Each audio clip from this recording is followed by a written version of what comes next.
right. My guest on the Home Furnishings Education Network this week is Manish Hirapara of Peak Activity. Manish, welcome. Thanks for taking the time today. Well, thank you for having me.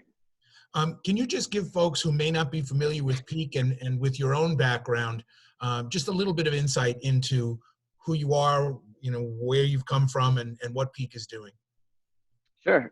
So I'm an e-commerce industry veteran, both on the software and digital marketing side. I spent many years within the e-commerce organization over at Office Depot, which is one of the top 10 online retailers in the world in varying capacities. And I started Peak Activity.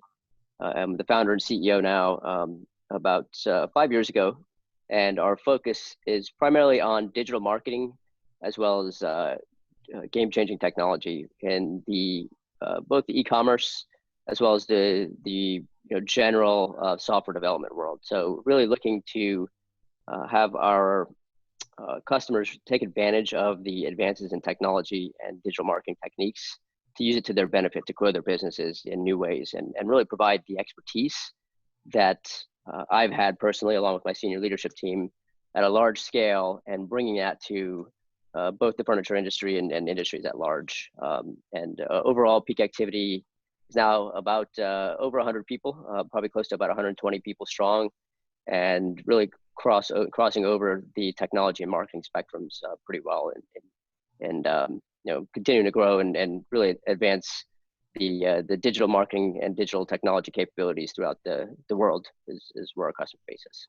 And you very specifically are working with furniture folks. I mean, one of the reasons that we invited you on today is that you actually have some active programs, not only in the furniture industry, but that are active and working at this time in the middle of this COVID crisis, right? You've got a low touch funnel conversion process that you're implementing, that you've actually had real world practice with in this current environment.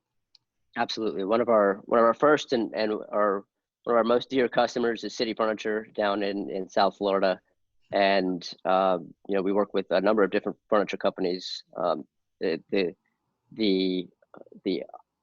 movement towards both online and really advancing using websites and using digital marketing to drive people both into store and into online showrooms is something that we're heavily focused on. And we have some great examples of things that are really working very, very well with the customers that we're working with in the furniture space, and we're excited to share that with you today. I was wondering, obviously we don't want to give away everybody's inside secrets, but you do have a process, right? So let's talk a little bit about that process, which you call a low touch funnel conversion process. And I think what's important about this is historically, the furniture industry focuses on the bottom of the funnel. If you look at their traditional advertising model, it's based on converting people who are in the market and very specifically looking for furniture. You're working much higher up the funnel. So can you walk us through this process?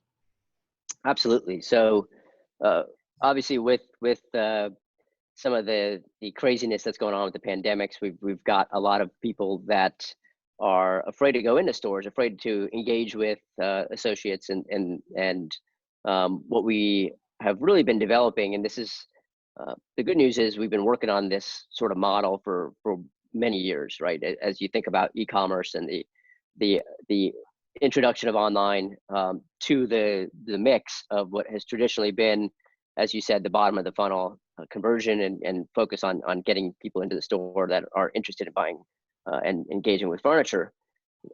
What we've really kind of uncovered is how do we accelerate that and come up with a low touch model where you can still limit the amount of face-to-face contact you need to have with a person, but still attract that highly motivated, highly engaged consumer who has raised their hand and said, we're interested in buying furniture. You're not willing to take the risk and drive down to the store in the middle of a crisis, or they may be in an area where they're not even able to, because the stores are at the moment closed across the country, at least in the United States here. And we've created a process that says, how do you use the tools that are available, right? It's not a high investment model or anything that requires years of work or thousands or tens of thousands of dollars investment. But how do you use sort of these tools that are readily available to create a model where you can now engage with your target customer, reach them, and communicate in a low touch way with them, but still have a very highly engaging process.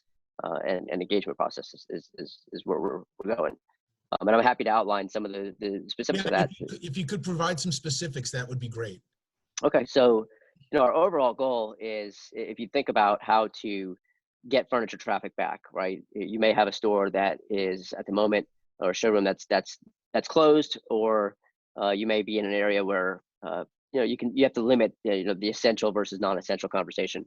And what we've really seen is that there are really good pockets of demand, that somebody may have been moving into an apartment or a condo prior to this. They're sitting in their home in a shelter in place without any furniture. So they're ready. They've been cooped up at home. They're ready to buy furniture, and they're coming to your website. They're coming to and engaging with the brand on social media. And the first thing we've done is, let's find a way of capturing that intent and getting them into an appointment to get them into a store in sort of a private showing. And we've seen some great success. We've seen a lot of demand, where what we've done is really put together a relatively straightforward appointment scheduling tool. So if you think about social distancing, remaining 6 feet apart, what we've done is said, hey, you can have your own private engagement with the furniture brands, and put out, hey, there's the next 5 days of windows that are open. We're ready to see you. We're going to really engage with you before you get here. If you need financing, we're gonna send you links to our financing partner. We're gonna work with you in a digital way, and it's gonna be through email. It's gonna be through text messaging. And then when you get here to the showroom, it'll be as if it's a concierge service, right? So your appointment will be private. You'll have the store virtually to yourself, or we'll have pockets of people spread apart very well over several hours, and or several sections of the store, and you'll be able to shop with sort of a piece that you normally would not have, right, on a busy Saturday afternoon or something like that. There's no risk of that. And so what it does is it mitigates the fear of going into the store at a busy time, and there's a lot of people that just don't want to take that risk if they're in a demographic that they feel like their life might be at risk. And so it's really simple. It's get them into sort of a private showroom engagement. It's also try to do as many things virtually as we can, and that means engaging with an interior designer, because they might be sitting in a place or a space that they want to redecorate, or they want to get furnished, and they don't really, a lot of times when people are going into the showroom, it's for the expertise that an associate is going to give to them in that showroom. So how do they engage with you from a design standpoint, a conversation standpoint, over a digital communication mechanism?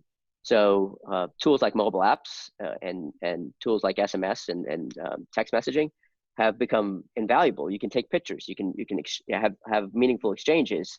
And it's really important to any furniture retailer, at least, to be able to control that conversation and have some sort of way of tracking and engaging what that is and how that's working. So really at the beginning of the funnel, what we're trying to do is gain interest. So let people know we have these programs out there, and then really put together a simple set of tools, not try to reinvent the wheel, to get them engaged into a low touch model and drive them to engage with the brand. And then once you've got them engaged, it's no different than as if you're in a store and working towards the bottom of the funnel. You actually use a quiz early in the process, right? To kind of identify and focus their attention around, or focus the retailer's attention on what they're interested in, create that initial engagement, right?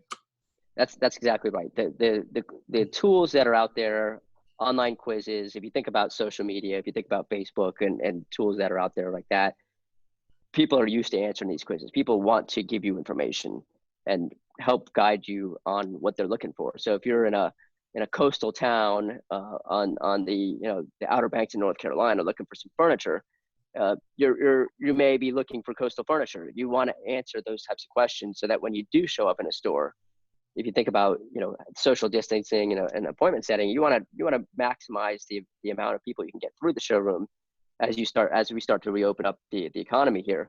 And the way to do it is really going to be try to get as much information up front. So quizzes, interaction, even phone calls. Phone calls are invaluable. If you're on the phone with the consumer and really walking through that entire process that you would in a showroom, people are much more comfortable with that nowadays, right? Especially with the technology that we have, Zoom and Google Hangouts and things like that, that we're really able to use the technology and apply it in a meaningful way, so you can engage face to face like we are today, and drive it's a different behavioral shift, but consumers are much more ready for it than they ever have been.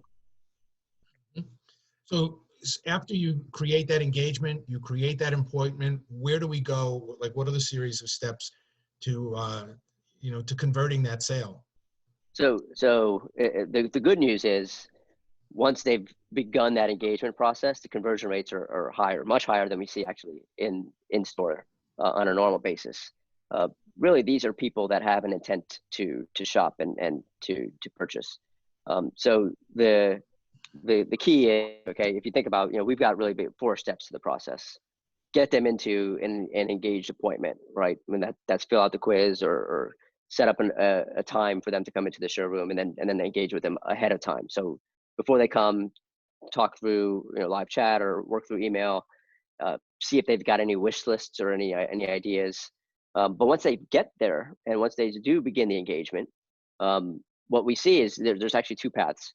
One is they may actually say, you know what, I don't even need to come to the store. You've worked with me so much here that let's go ahead and process my order online. And what you can do is you can write up the order, send them the invoice, and process it right there. Or when they do end up going into the visit, you want to really make it an amazing visit. You want to be, concise. You want to take all the pieces of information that you've got. You want to have it available for your in-store associate that's captured that. A lot of our customers are now using iPads or different devices where they can see instantaneously what the person shopped for online, and really make that sort of connection between the online and the in-store world really seamless. And once you get them in there, it's make it relevant and personalized to that experience, right? So no longer is it, well, I know you shopped online, but we're going to start from scratch, and I'm going to ask you all the same questions. So if you have that data that connects the digital world and into that online world, you take them to the 5 things that they may be looking at. You offer them some alternatives. You try to get them into, maybe some upsells or some cross sells or some increase the basket size, if you will. You already have their finance information, and then the follow up, right? There's 2 parts of this. One is the purchase process, but there's also the delivery process. And now you potentially looking at somebody coming into your home, and they've gone to several homes that day. So having something that put their mind at ease. You've got hand sanitizer and trucks. You've got masks. You've got gloves. You've got that types of things. Do that during the conversion process. Put them at ease, and now all of a sudden you're saying, "Hey, I've got safety at every step of the way. Trust me, I'm a brand that's been around for 50 plus years," and you win at that process. Are there special technologies that are required? I mean, let's take somebody who maybe hasn't engaged with this process before. What does it take to get involved, to get set up in terms of what you need for your website, what you need for communication within your team? Those kinds of things can often be barriers to success or concerns that retailers have. What do you need? What do they need if they want to try and pursue this kind of a model? So there's a lot of great technologies that are available. The software as a service that's out there in every aspect of what we're trying to do, whether it's a quiz, whether it's appointment setting, whether it's a live chat. There's really great solutions out there. And our team spent a lot of time vetting and really distilling down the ones that really work. And we're happy. We're actually working on a guide that we'll put out to the industry, and we'll share it with you as soon as we're complete with it. Where here's some technologies, there's some options to get you going and set up. But the idea here is for a relatively low budget, technology-wise. You're not looking at needing to build anything from scratch. What you're looking at is, can you integrate some tools into your website? Can you get your associates using some of the tools that you select? And then really, can you lay out a standard operating process or procedure to have those tools integrated into your workflow? But as far as the tools themselves, there's not a whole lot of expense, and there's some pretty off-the-shelf tools that are very, very good at what they do. If you think about the appointment setting process or the quizzes, there's a ton of great tools out there, and we're happy to share them with the audience as soon as we're ready to produce them out, and we're also happy to work with the individual brands if it makes sense to share our knowledge. Right, we're really open and want to say, hey, here's what's worked in the past, and here's the tools that we've selected, and here's why. One of the concerns, or one of the issues that furniture retailers in particular wrestle with as they try to integrate these online programs with their in-stores is commission sales folks, the traditional up system, how they work that. Based on your experience that you've had with your existing furniture clients, how does that process work, and how have they managed to integrate that so that it doesn't disrupt or it doesn't become an area of concern for their RSAs? Yeah, this has been something that we've had a lot of fun conversations around over the past several years. E-commerce and online storefronts have really brought an increased scrutiny to this, and our answer is always simple: reward the associate for making the sale. And whether it originated online, or whether you put out a billboard, or whether you put a TV spot out there, or whether you put a paid social media spot out there, the website is your showroom, or your window to the showroom. And the same for these tools. If you did put in, say, an appointment setting tool, or a virtual chat type of tool, use that as something that you would have put into the arsenal of your salesperson anyway, and your showroom managers anyway.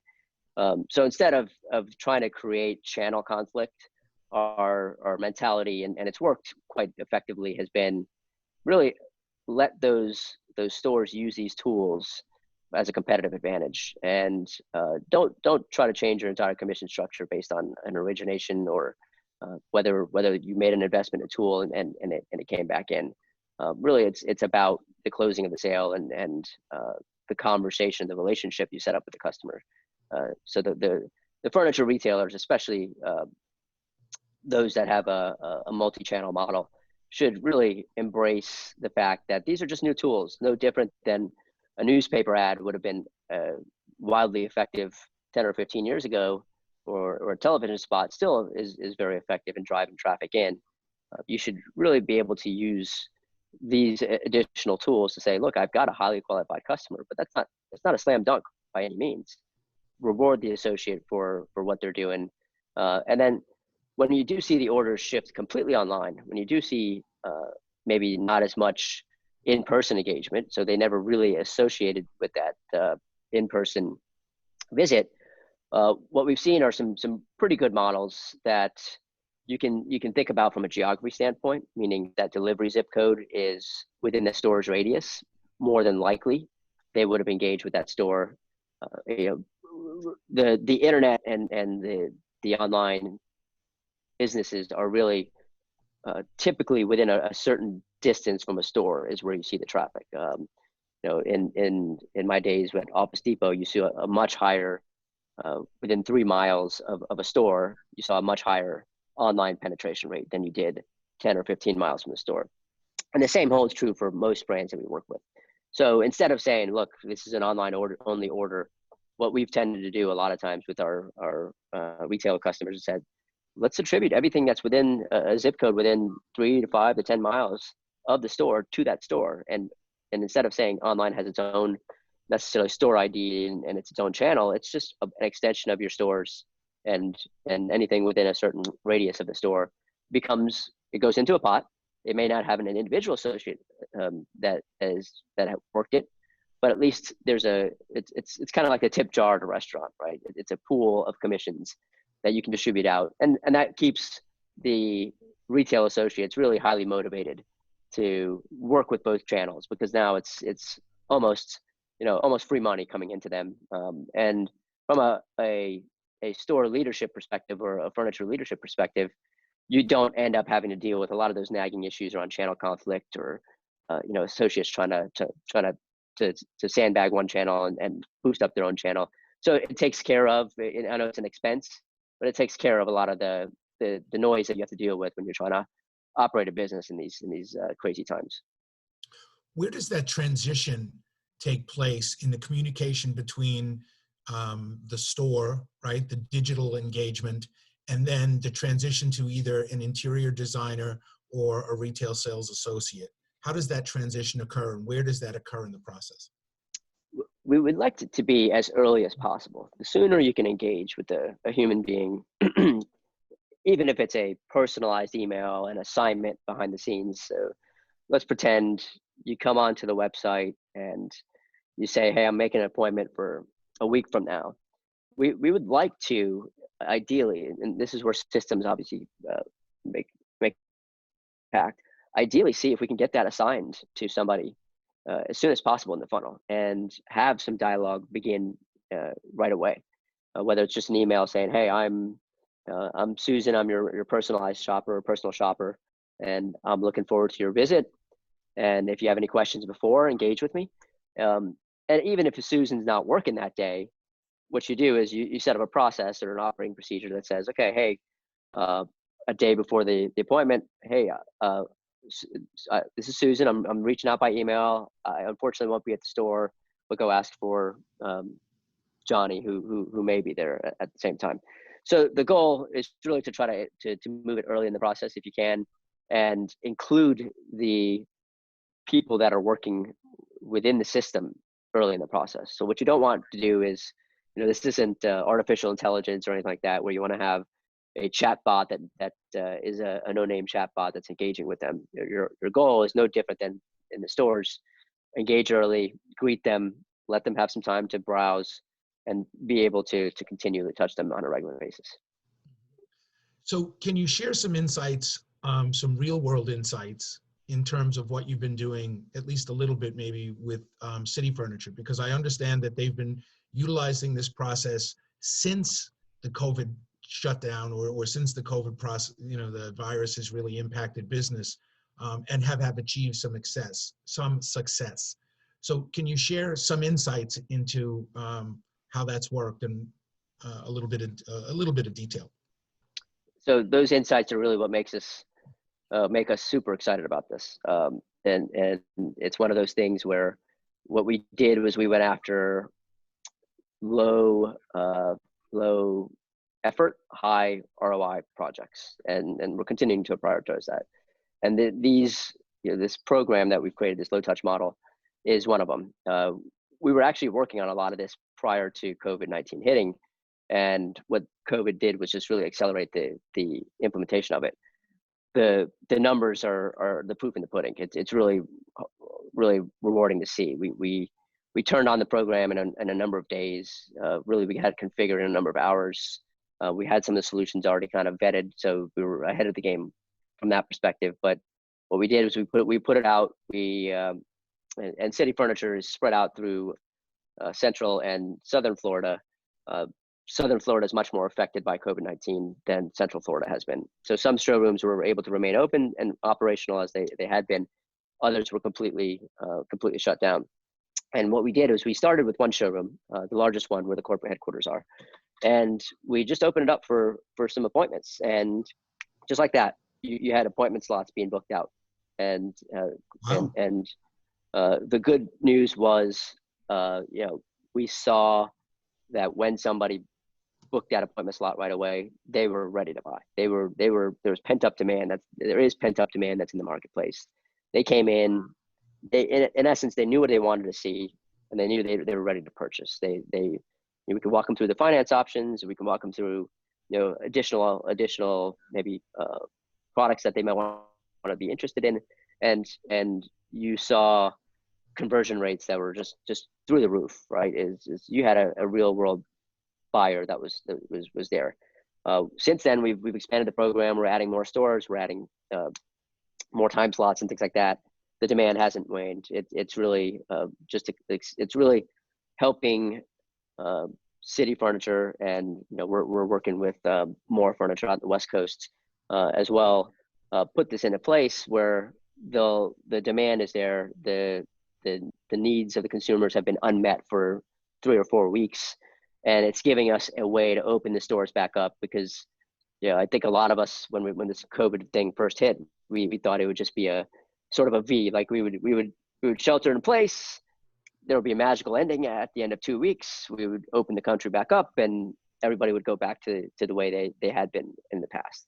It's becoming increasingly clear that's not happening, right? People are wearing masks where they go. There's still, the CDC's putting out advisories, the Surgeon General is putting out advisories, and so we think this is a program that's here to stay. It's something that, if you can sustain it, you're bringing in people who have expressed an interest. They're sharing with you the products that they're interested in, the assortment.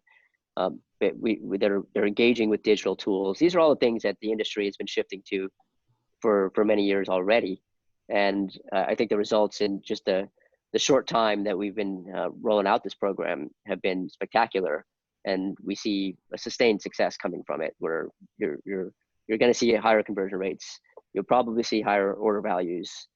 You'll see the time it takes to process orders and place the orders are going to significantly decrease. So you're making your showroom more effective just by putting some of these tools in place.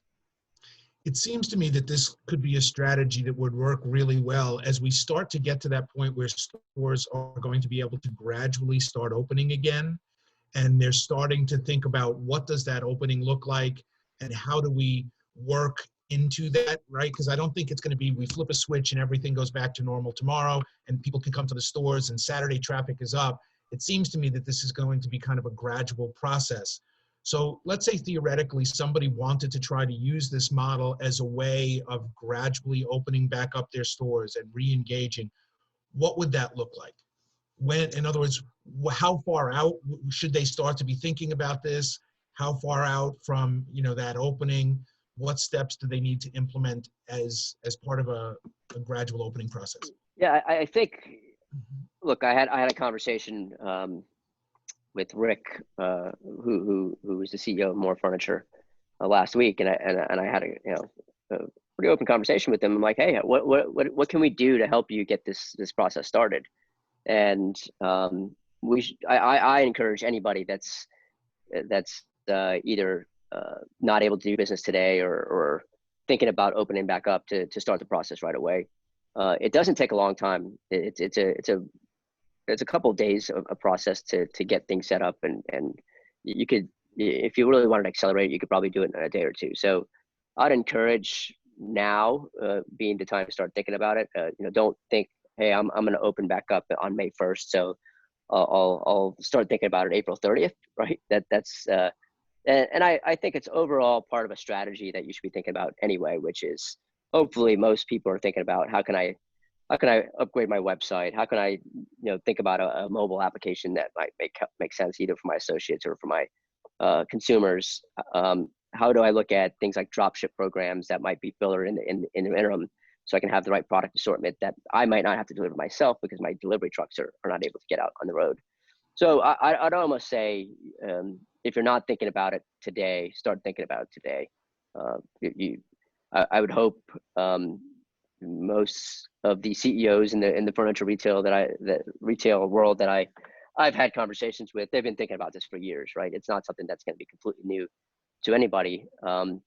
But also start taking some steps. You don't have to do the entire program in one day.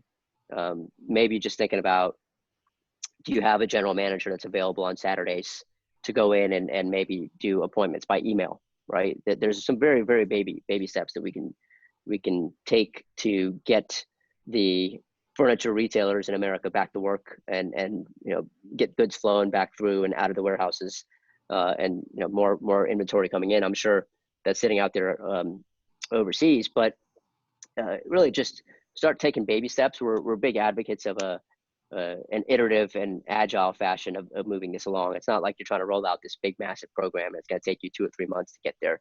Let's just say, what can we do today? What can we do tomorrow? so that by the end of, let's just say 2 or 3 weeks, we've got a comprehensive program. Our consumers can digest it. It's simple for them to understand and engage with us. And you know what? Then, Bill, if we're in a prolonged period where this keeps going and you're ready, right? You're not ill prepared. You're able to at least sell through hopefully 10 to 20% of your normal volume by week 1, and ramp it up to 50 to 60% of your normal order volume by week 2 or 3. So when we're ready to get back to 100% capacity and things go back to normal, that extra 10 to 15 to 20% just becomes a bonus, right? So you end up at 110 or 120%. So I think the long answer to your question is just start today, start doing something. You don't have to build the entire thing. It doesn't have to be perfect. One of our favorite phrases is don't let great get in the way of good, right? These are good solutions that get them out there and start thinking about how to engage with the consumer as quickly as you can, get back to business.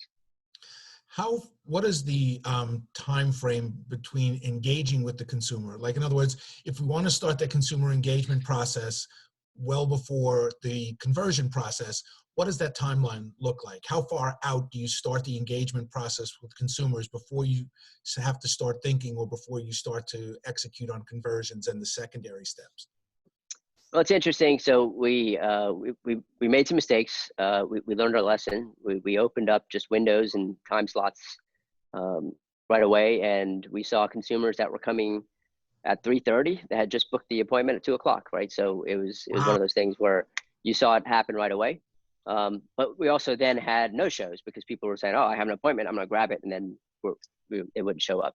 Our lesson learned from that is, try to get a day or so if you can in between, so that you can have those touch points and not be super rushed, right? Because we've all been there where we've seen maybe on Open Table, a restaurant reservation available within an hour from now, and then we realize we can't get there, right? We're not even dressed, or we don't have our face mask, or whatever the real world problems of today are, right?